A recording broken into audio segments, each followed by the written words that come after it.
guys, welcome to my January wrap up. I read 10 books this month, which is pretty good, so it's going to be another fairly long wrap up. The first books that I read in January were the Lunar Chronicles by Marissa Meyer. Lunar Chronicles is one of those series that I've been looking at and debating, do I want to read it, do I not? And then I got sent Winter to review and I was like, okay, yeah, I'm going to have to read the others, otherwise this won't end well. I will do my best to not spoil. First of all, I read Cinder, because it's the first book, and that makes sense. And you have Cinder the cyborg mechanic.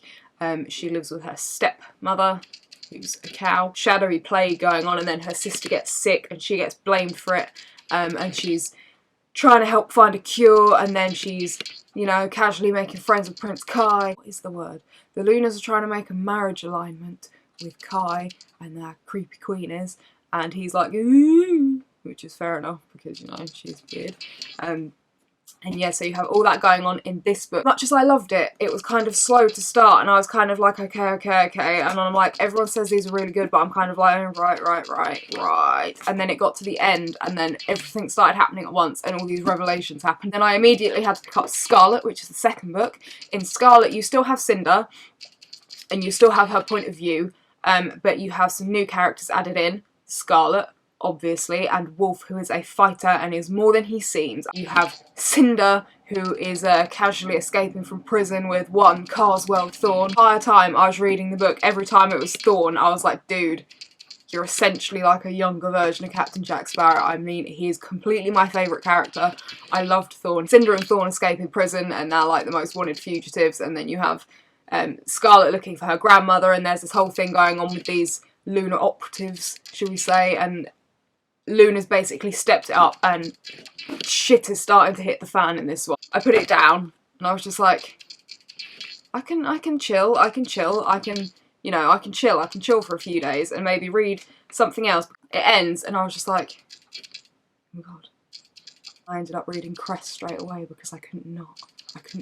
If you haven't read these books, and you're going to read them and you want to read them, I would seriously recommend reading all of them in one go, because I was literally just like, no, it's fine, I'll take a few days and then I won't read Cress, and I was like, I'll just read the first page just to check, just to make sure everything's still okay, and then I was like, shit. My favourite book of the entire series, you meet Cress. She's in this satellite orbiting the Earth, and she's like a master hacker, she's really good with computers, and Thorn and Cress together are completely and utterly my favourite. Cress and Thorn are my favourite ship, okay guys, okay. You basically have Thorn and Cress going off and doing their thing, and then you have one who's separated, and then you have all of the others that are just like, oh yeah, we're just gonna go and like casually kidnap Kai, and Kai's like, I don't wanna go with you. He's like, you lied to me, I don't want to go with you. Oh, look, I've got your foot on my desk because I'm a freak. After much debate, I then read Fairest, because I was debating reading this after Winter. The people of Tumblr spoke, and so I read this. Vanna is such a good villain because she's so crazy. So crazy. And as you're reading this book, you kind of understand just how crazy she is. I mean, she's completely off her rocker. And you spend this book getting to know her unique brand of crazy. Kind of, she's ridiculously evil and she's completely crazy, which is, you know, kind of is a winning combination for a villain in the book, but for a real life person, it's like, dude. Obviously, the last book I read, so obviously the last book I read was the last book in the series, which was Winter, the 800-page Game of Thrones level book. I'm not gonna lie, I dived straight into this and I was excited to read it and I was completely loving it. A little bit intimidated, procrastinated from reading, not because the story's bad, but just because it's so freaking huge. I mean, we've had such a jump from the other books. In this book, you have Princess Winter added in, and she is the stepdaughter of evil Queen Lavanna. It's kind of completely crazy.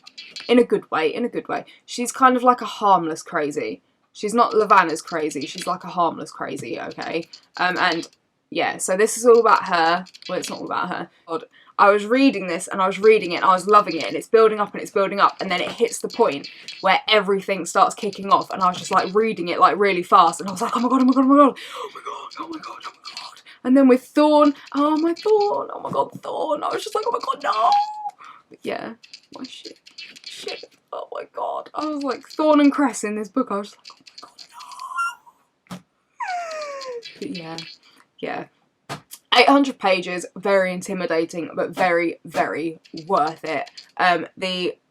you have all these different points of view and they all come together. Each character had such a unique voice. All of them are unique, and I completely loved how it was like the original elements from the original fairy tale, but like twisted to fit in with the story and given a sci-fi twist. I completely loved how it was done. Every time it was a bit from a fairy tale, I was like, oh God.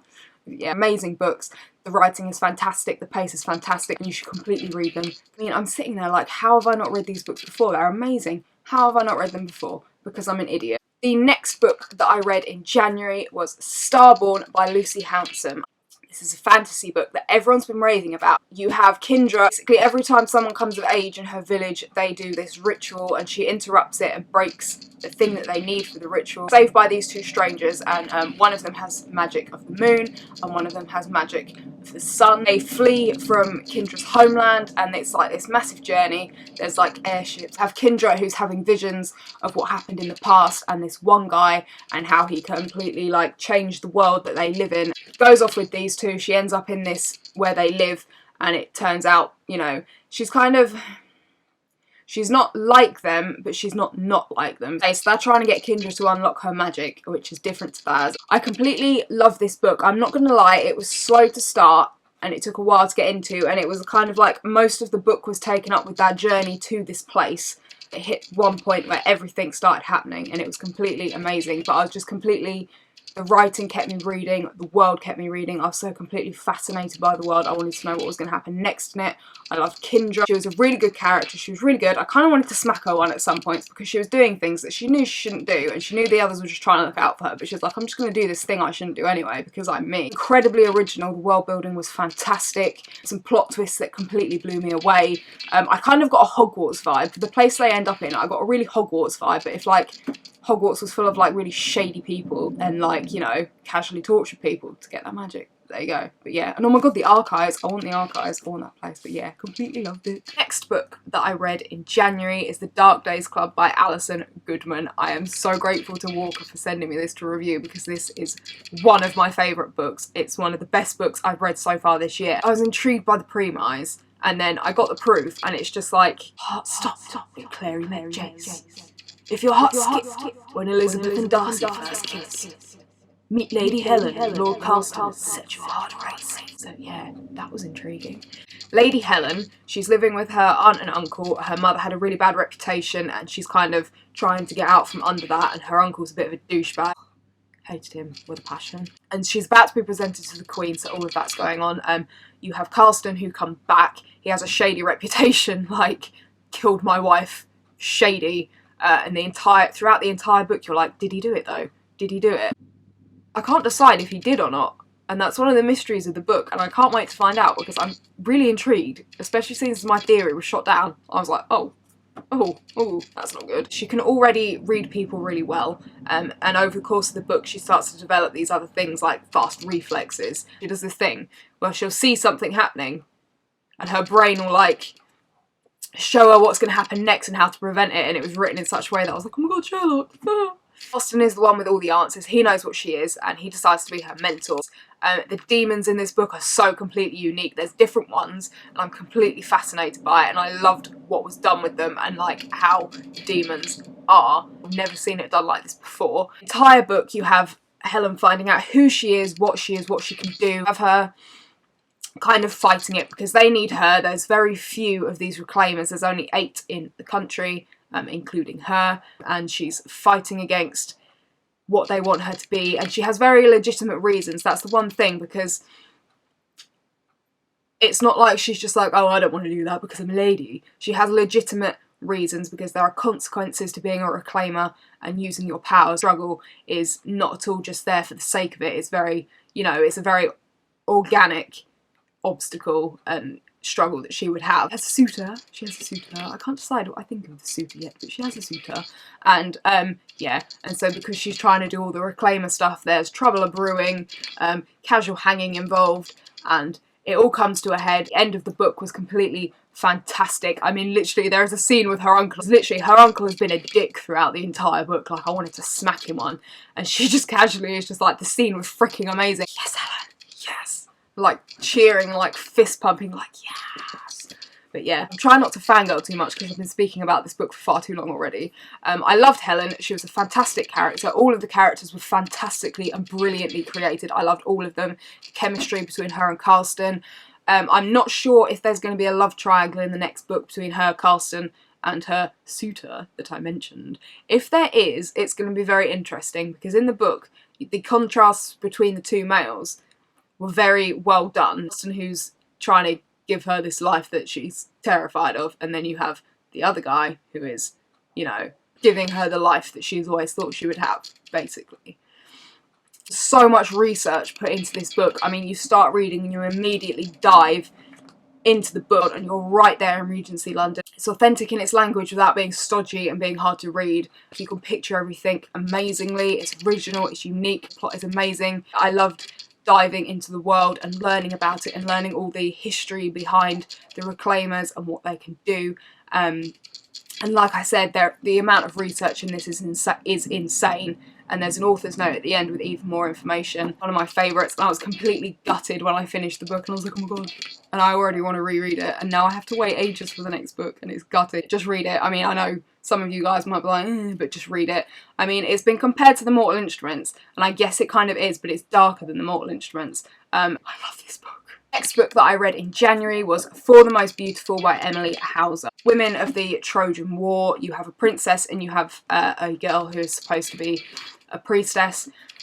I completely loved this book. I love ancient Greece and I love the mythology already, but this book, this is a weird comparison for me, but this book was kind of like The Hunger Games, because the gods were freaking hilarious. The gods were seriously hilarious. They added some much needed comic relief, but the gods are kind of, you know, chilling up on Mount Ida, or whatever it was. They're casually chilling up there, watching the whole war going on. Oh, I'm just going to casually throw some poison arrows at you, and boom, plague in the camp. Just like the game makers in Hunger Games, and it was kind of like that. But yeah, I completely loved this. I completely fell into the world.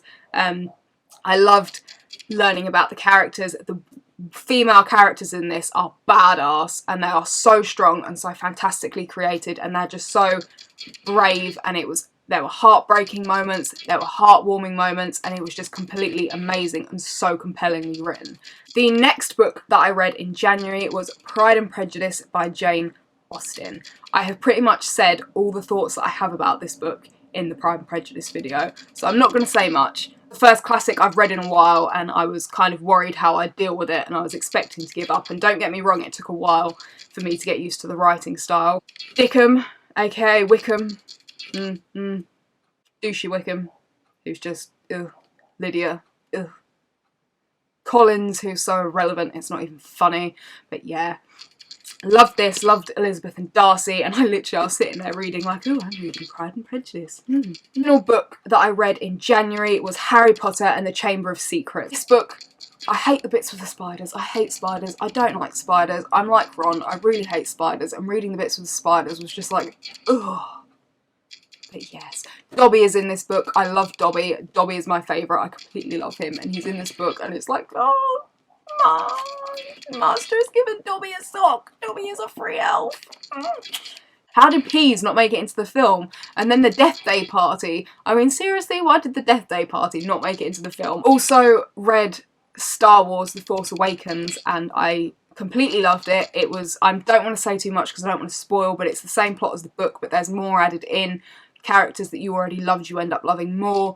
It makes you think about new theories, you learn more about the characters, the situation, what's going on with how things have gone wrong, and it's completely amazing. I'm not holding it up because I rearranged my shelves the other day, as you can see, rearranged them, and I put it up in a really unreachable place, but yeah.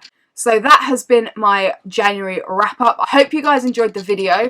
Down below are going to be all my social media links. Come say hey. I love talking to all of you. Depository links will also be down below, and you know the drill with that. I just want to thank you guys and say I'm so grateful to all of you for liking the videos, watching them, subscribing to me, and sharing them around on Tumblr. My Tumblr followers are amazing. One of my videos has like nearly 400, over 400 notes by now. It has over 400 notes from being shared around. I'm completely mind blown. And yeah, so thank you guys. Bye guys.